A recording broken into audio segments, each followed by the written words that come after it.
Giving all the praises and the glory and the honor to Yahweh, Ba'ashem, Yahushai, Ba'ashem, Harakah, Kwadash. Give double honors to all the elders and the apostles of Great Millstone, and Kwam Yashala, and rise up to the house of David.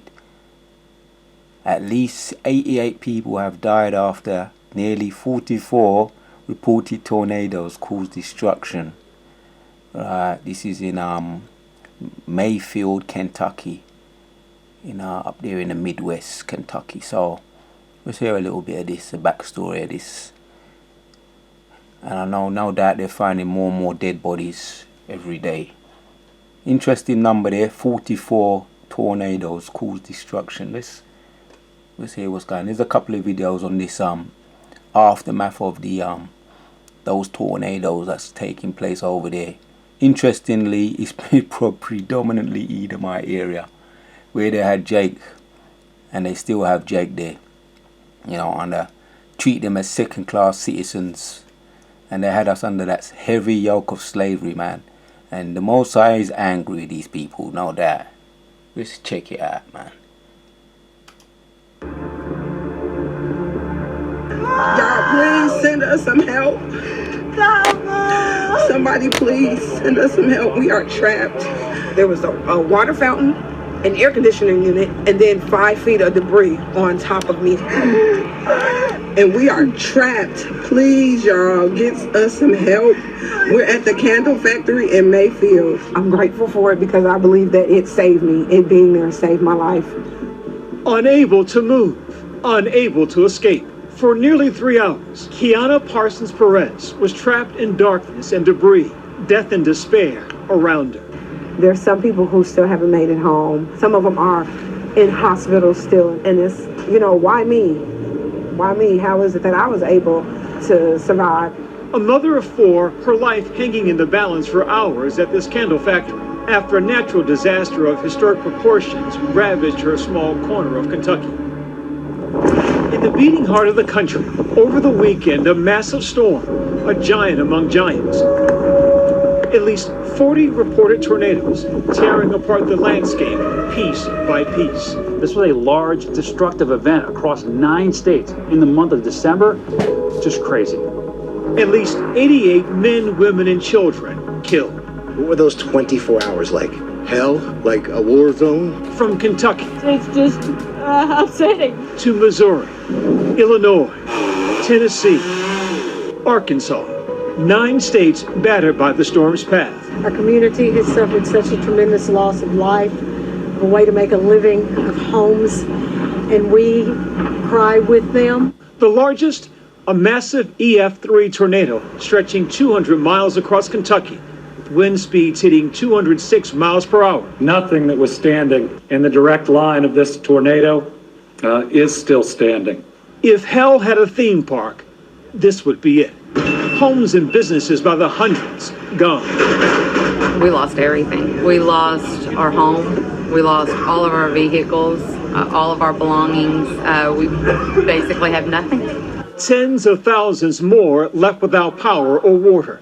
The deadliest, most destructive tornado outbreak to strike the U.S. in more than a decade. We've now been granted the immediate federal state of emergency. It is rare. It was granted incredibly quickly. The National Guard has been deployed. We have over 300 guardsmen that are active. Friday, in the hours before the storm, the National Weather Service issuing multiple warnings of possible tornadoes for western Kentucky, southern Missouri, southern Illinois, and southwest Indiana. At times using the word destructive to describe the potential tornadoes. This was a well-forecast event days in advance, and then on the night of these storms, very good warnings, excellent lead times, 20, 30, 40-minute lead times at times from some of these tornadoes that were on the ground. And using words like destructive, life-threatening, really telling people to take cover. As day turned to night, the region fell into the crosshairs of an unstoppable storm. Regardless of the time of year, this was a large outbreak. Tornadoes across 9 states and not in the Central Plains. This is an area that's pretty populated. So you're talking about tens of millions of people that were in the threat zone when these tornadoes were dropping on Friday night. In Illinois, the first tornado hitting land at 8 p.m. In its path, this Amazon fulfillment center, where as many as 100 employees were trapped inside. There's a lot of heavy concrete and steel down inside the building. At least 6 people were killed. 200 miles south in Kentucky, in the dead of night, tornado sirens ripping through the darkness. And just after 9 p.m., Mayfield in that, Wingo in that tornado warning. about 20 minutes later, a life-threatening tornado closing in on the small southwestern town of Mayfield. If you are in Mayfield, you need to be in shelter right now. You need to be in your basement. A large tornado looks like it is going to have almost a direct hit here on Mayfield. Families across the region bracing for impact. And as soon as we got in the house and I got everybody hunkered down, you could feel the house shaking. At Mayfield Consumer Products, a candle factory in the heart of town, Kiana is just checking in for her evening shift. Right, so more than 9 states struck by that tornado though. 44 tornadoes in those 9 states. And that was ABC News. That was what, December the 14th. There's another one, let's check out this one. And we know through the Spirit, this is all prophecy, yeah, all prophesied in the Gospels. Here's another one. This is the NBC News. This is the aftermath around the same time, December the 14th. We want to get back now to the tornadoes that have hit 6 states as we learn new details here at NBC News about a candle factory in Mayfield that had more than 100 people in it. You heard from one of those survivors, one of those factory workers earlier in the show. Well, now NBC News is learning that employees, some of them, say supervisors threatened to fire them if they left their shifts early because of the tornado warnings. Now, the company, we should note, is totally denying those allegations. They say it is absolutely untrue that the employees would not be able to leave. Dion Hampton broke that story for NBCnews.com. Dion is joining us now. Dion, I understand you pop back to your hotel room. You're going to get back out in the field later on tonight. Tell me a little bit about how employees walked you through what happened on Friday as the storm was coming in. What did they tell you? How did they try to stay safe? Sure. So I just broke a national exclusive less than an hour ago. This story stems out of me going up to one of the shelters that was housing a lot of the people who have lost all their worldly possessions, who didn't have any power and electricity. You know, the city doesn't have any power and electricity. And I talked to a guy there while I was interviewing him. He told me that he was an employee of the candy factory, and that while he was there, you know, before the tornado came, a lot of people there had wished that they would have been able to leave and go home to take shelter there with their loved ones or somewhere else that was safe, but they weren't allowed to, because if they did, they risked losing their jobs. So I followed up, and I've spoken to 5 people who all give me the same story. And the story. Well, we've got to bring a precept out for that, man, because we know what it says in Sirach 12, never trust thine enemy. All right, but we're going to go to 13. Get the dust off this one. This is Sirach 13, or Ecclesiasticus 13. It says in 4, it says, if thou be for his profit, he will use thee. But if thou have nothing, he will forsake thee. If you have anything, he will live with thee. Yea, he will make thee bear, and will not be sorry. So those workers were just there for profit. They didn't see them as human beings. That's why they said there. The factory workers say that they were threatened with being fired if they left before tornado. They didn't see them as human beings. It was just workers there to make profit. And all the boss and the governor was thinking about was, how much money is he going to lose if my workers walk out today? No concern of life. No concern of the people that that's why we check out another video. Now they're in the pursuit of suing those workers. The workers are now in pursuit of trying to get money, trying to sue the boss or the governor for money, because that was a life-threatening situation. Spoken to 5 people who all give me the same story. And the story is what? That when those sirens hit, they tried to leave and they were told you might be fired if you do? That's what they're sort of saying, these employees? Correct. Initially, the company wanted, as the first sirens went off, I'm going to say around between 5:30, 6 o'clock, and they wanted everybody to maybe take shelter in the bathrooms and the hallways. But then there was a 3-hour window between then and when the second siren had came. And that's when a lot of the employees there had asked to go home. So we're talking 15 employees, that's on the low end, possibly up to 40, but I'll just call it 15 for now. But who had asked, listen, it's getting dangerous outside. We're worried for our lives. Can we go home? And they said, well, yes, but if you do, don't bother coming back. Wow. Now, I have to say, and we said it right at the top, Dion, companies saying, The company's saying this did not happen, right? They're lying. Correct. So I spoke to the company spokesman earlier today, and he said that ever since COVID started, that they have a policy where you actually are allowed to leave at any point during your work shift. You can leave and decide to come back the next day. So that means if you want to stay there for 45 minutes, okay. If you want to stay there for 2 hours, okay. If you want to stay there for the whole shift, okay. So they're denying the allegations. Sirach 12, let's bring it out in 10 says, never trust thine enemy, for like as iron rusteth, so is his wickedness. Totally denying it. No respect for human life. It's all about profit. Business as usual, man. 2 hours, okay. If you want to stay there for the whole shift, okay. So they're denying the allegations, but the employees are sticking by their story. And some of them I know are still in the hospital.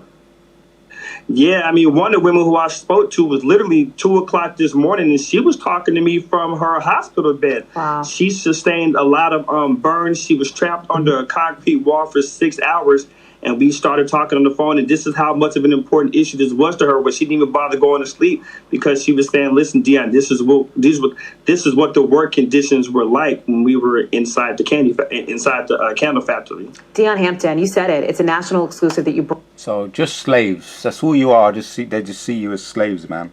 Let me read it again, man. You know, maybe this is a wake-up call. Not maybe. This is a wake-up call for all you 2/3 out there. And if there's any elect out there, man, you're going to understand who your enemy is. Right, Sirach 13 again and 4 says, though if thou be for his profit, he will use thee, but if thou have nothing, he will forsake thee. If you have anything, he will live with thee, yea, he will make thee bear, and will not be sorry for it. It sounds like a sucker puff to me. A sucker puff is one of those little insects, what they call over here, they call them leeches. Leeches just leech on you and stay on you and just suck all the blood out of you till there's nothing left. That's ease. You know, the man and the woman, they're leeches. They suck your blood and live on you if you allow them to. The only way they stop living, the only way they can survive is if they stick on you and leech everything all your blood. They have to live on blood like the vampire. Like vampires. They need blood to survive. So this is E all over, man. And it's evident now. Factory workers say they were threatened with firing if they left before tornado came. Imagine that. Listen, man, I'm out of here, man. No one could tell me to stay put me in a life-threatening situation just for money. Crazy people, them. He walked for 6 hours, and we started talking on the phone, and this is how much of an important issue this was to her, but she didn't even bother going to sleep because she was saying, listen, Dion, this is what the work conditions were like when we were inside the candle factory. Dion Hampton, you said it. It's a national exclusive that you all broke. they see you are is as just a slave, man. It is some important reporting, and we're really glad to have you stand on top of that. I'll let you get back out in the Dion Hampton. You said it. Right, let's check out this other one. Another quick clip. This is more than 120 unaccounted for after deadly tornadoes. So this is all the aftermath. This is what? The 15th of December. Catching up on the aftermath of these destructive. And there's more. So I hear there's more winds over there in Kentucky. More tornadoes hitting. The other one was what? 44 tornadoes in 9 states. We are going to begin with the most heart-wrenching witness accounts we have heard since that once-in-a-century outbreak of tornadoes across America's heartland. In Kentucky tonight, the state is in a rescue and recovery mode with more than 120 people unaccounted for. But the governor says he believes that number is even higher. Residents are trying to pick up the pieces in what could be a years-long recovery. Experts say insurance losses from the destructive tornadoes could reach $5 billion across 6 states. The death toll now stands at 88, and we're now learning that includes at least 13 children, including 9-year-old Aniston Rackley from Missouri. This photo was taken as she sheltered in place inside a bathroom with her 2 sisters just moments before the storm hit.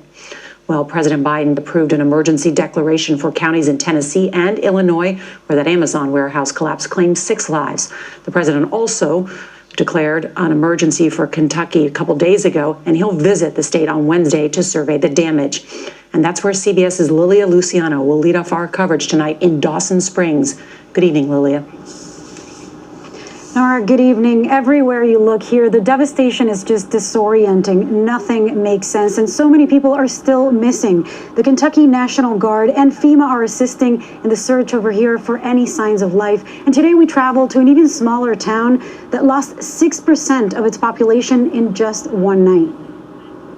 Cattle rancher Danny Miller says he has seen tornadoes in his lifetime, but none like the one that took the lives of his brother Billy and his wife. They lived in a double one that just exploded, I reckon. They said they was found outside the house, laying on their sides, facing each other. They were always together. So that's the way they went home. Danny and his wife Jane say they depended on Billy to keep Lost Valley Farm, which has been in the family for 4 generations. But when the tornado killed 40% of his cows, he said he wanted to quit. But we hadn't lost this many at one time. It's hard to make it on a small farm, especially to depend it on. Your total livelihood comes from it. The tiny community of Bremen, Kentucky suffered great loss. At least 11 people were killed in a town of 200. We still definitely are in rescue and recovery. We have people missing. I still expect that we will find at least some more bodies. There is just so much destruction. I hope that that's not the case, but it's still an expectation. At least 17 people died here in Hopkins County. There's an urgent search and rescue mission for more than 80 people who are still unaccounted for. All right, let's break. Let's go get it. Let's finish this up today. Dave Jardin and his volunteer group Sheepdog Impact Assistance hit the ground in Dawson Springs soon after the tornado struck to provide natural disaster relief. We're all veterans. We're all first responders. We've seen. All right. So 120 people unaccounted for after these tornadoes over there in Kentucky and 6 other states. So we're going to end off with this precept. Enough said. 2nd Ezra 8 says, 2nd Ezra chapter 8, 50 says, For many great miseries shall be done to them that in the latter time shall dwell in the world, because they have walked in great pride. Kala Yahweh Bashim Yahushai. That's why the Most High Yahweh Yahushai, what Christians ignorantly call God, called him Al-Shadja, demon-like power. And he's visiting the earth, man. He's visiting the earth, according to 2nd Ezra verse 9. Let me bring that one out. Said it was going to be, let me bring it out, man. 2nd Ezra 9 and 2 says, Then shall they understand that it is the very same time wherein the highest will begin to visit the world which he made. Wherefore, when they shall be seeth earthquakes and uproars of the people in the world, thou shalt well understand that the Most High speaketh of those things from the days that were before thee, even from the beginning. So you've been warned, yeah? Matthew, Mark, and all the Gospels were going into that. Yahushua was talking about that in the red letters in all the Gospels. Said when you know it's going to be the end, when you start to see these things taking place. And no doubt these things are taking place now in full effect. And they turn the Most High Yahweh Yahushua turning up the heat. The Most High is visiting the earth. It is a fearful thing to fall unto the hands of Yahweh, thy power, unto the living God. Al-Shadja. So giving our praises to Yahweh by Hashem Yahushua, by Hashem Hawakwadash. Demon-like power. Al-Shadja. Demon-like power is visiting the earth. And everything the wicked have done to us, past, present, and future, is falling upon their own head. We out.